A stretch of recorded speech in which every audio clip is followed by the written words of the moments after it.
जब हम उत्कट भाव से देवता का आदर सम्मान करेंगे तभी उनकी कृपा प्राप्त कर पाएंगे।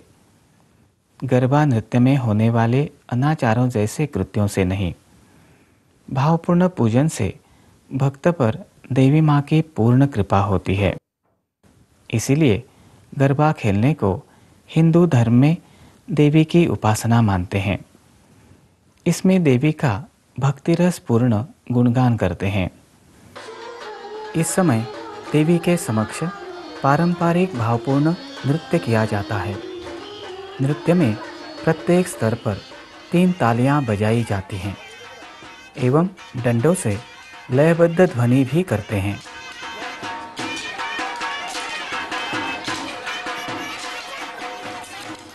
गरबा खेलते समय गोल फेरा बनाते हैं। साथ ही देवी के गीत अथवा भजन गाते हैं।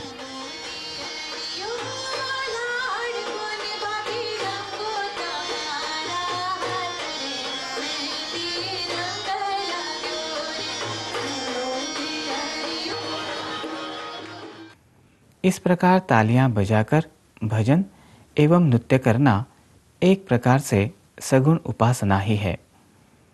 इस उपासना पद्धति में तालियों के नाद से श्री दुर्गा देवी को जागृत करते हैं।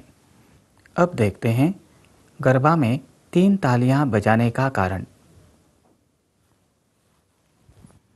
ब्रह्मा, विष्णु एवं महेश ईश्वर की 3 प्रमुख कलाएं हैं। देवी का मारक रूप इन तीनों स्तरों पर जागृत होने के लिए गरबा खेलते समय 3 तालियां बजाते हैं। 3 तालियां बजाने से ब्रह्मांड में विद्यमान देवी की संकल्प शक्ति कार्यरत होती है। इसलिए 3 तालियों के लयबद्ध क्रियाकलाप द्वारा देवी का गुणगान करना अधिक इष्ट एवं फलदायी होता है। अब देखते हैं गरबा खेलते समय होने वाले अनाचार। आजकल गरबा नृत्य में माँ की स्तुति वाले गीत न होकर हीन एवं अभिरुचिहीन गीतों पर भद्दा नृत्य किया जाता है। उच्च स्वरों में गाए जाने वाले फोर्ड गाने एवं तीखे वाद्यवृंद ध्वनि प्रदूषण बढ़ाते हैं। मूलतः एक धार्मिक उत्सव के रूप में मनाए जाने वाले इस कार्यक्रम को व्यावसायिक रूप प्राप्त हुआ है। इन कार्यक्रमों में असभ्य वर्तन भी दिखाई देता है। क्या धार्मिक विधि में इस प्रकार गरबा खेलने से देवी माँ की कृपा हम पर हो सकती है? नहीं। इसके कारण जानने के लिए आइए समझ लेते हैं गरबा खेलते समय होने वाले अनाचारों के सूक्ष्म स्तरीय परिणाम। अनुचित रूप से गरबा खेलते समय बढ़े रजतम के कारण उस स्थान पर कष्टदायक तरंगें अधिक मात्रा में आकृष्ट होती हैं। अनिष्ट शक्तियाँ काली शक्ति प्रक्षेपित करती हैं। इस काली शक्ति का वहाँ उपस्थित व्यक्तियों पर न्यूनाधिक मात्रा में परिणाम होता है। परिणाम स्वरूप व्यक्ति बहिर्मुख और विषयों के अधीन होता है। गरबा खेलते समय होने वाले अनुचित प्रकार एवं अनाचार की रोकथाम करना ही आज के समय में देवी माँ की खरी उपासना होगी। आइए अब समझ लेते हैं घट स्थापना के दिन स्थापित देवताओं का विसर्जन।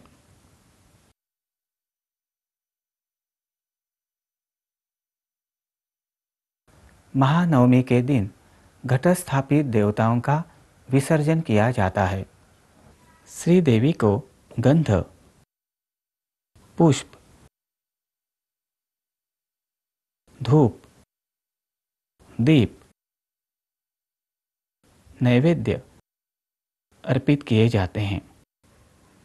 तदुपरांत पूजक प्रार्थना करता है, मैं यह कार्य करने में असमर्थ हूँ। हे श्री महेश्वरी, आपकी कृपा से ही यह संपन्न हुआ है। क्षमस्व परमेश्वरी, क्षमस्व परमेश्वरी, क्षमस्व परमेश्वरी। तदुपरांत पुनरागमनाय च, ऐसा बोलते हुए अक्षत अर्पित की जाती है। कलश को थोड़ा हिलाया जाता है। फिर कलश का पवित्र जल पूजक पर छिड़का जाता है।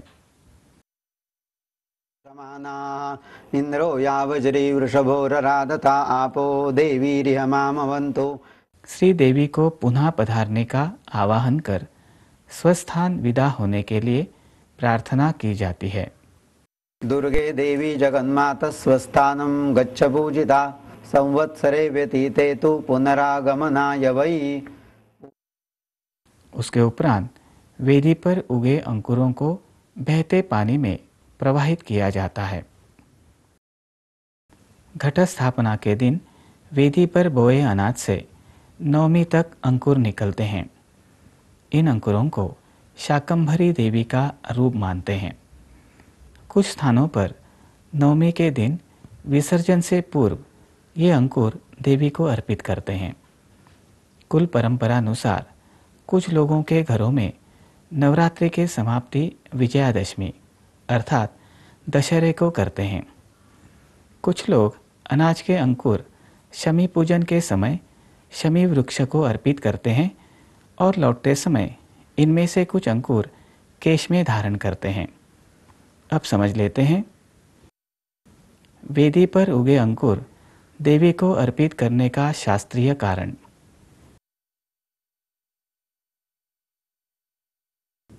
घट स्थापना के दिन वेदी पर बोए अनाज के अंकुर नवमी के दिन विसर्जन से पूर्व देवी को अर्पित करना, यह अनाज में विद्यमान देवी की क्रियात्मक तरंगों को देवी की स्थूल मूर्ति में विलीन करने का द्योतक है। 9 दिनों में पूजा विधि के कारण अनाज में देवी तत्व की तरंगें कार्यरत होती हैं। देवी तत्व से प्रभारित अंकुर देवी को अर्पित करने से ये तरंगें देवी की मूर्ति में समाविष्ट होती हैं। तदुपरांत देवी की मूर्ति का उत्तर पूजन अर्थात विसर्जन पूजन करने से ये तरंगें वातावरण में प्रक्षेपित होती हैं। मूर्ति मिट्टी की बनी हो तो उसका वेदी पर उगे अंकुरों सहित जल में विसर्जन करते हैं, अन्यथा केवल अंकुरों का जल में विसर्जन करते हैं। निर्माल्य भी जल में विसर्जित करते हैं।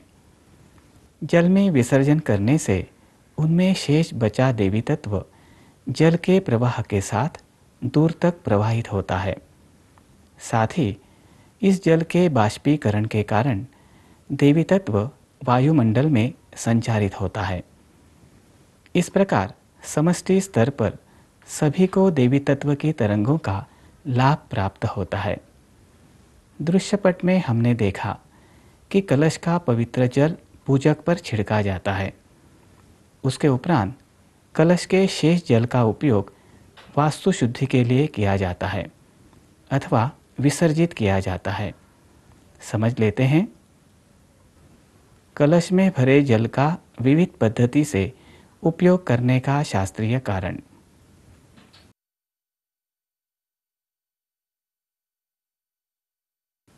नवरात्रि में स्थापित कलश में भरा जल शक्ति तत्व से प्रभारित होने के कारण इसे वास्तु में छिड़कने से वास्तु में विद्यमान रजतम कणों का विघटन होता है। इससे वास्तु शुद्धि होती है। उस जल के चैतन्य द्वारा संबंधित वास्तु में रहने वाले व्यक्तियों के देह की भी शुद्धि होती है। देवी पूजन के कारण इस जल में आकृष्ट तेज तत्व की शक्ति को सामान्य जन सह नहीं पाते। इसलिए इस जल को पीने से अस्वस्थता अनुभव होना, मुंह में छाले आना, पेट में दाह होना, सिर में वेदना होना जैसे कष्ट हो सकते हैं। परंतु जिनका आध्यात्मिक स्तर 50% से अधिक है, वे यह जल प्राशन कर उसके तेज तत्व का उपयोग देह शुद्धि के लिए कर सकते हैं।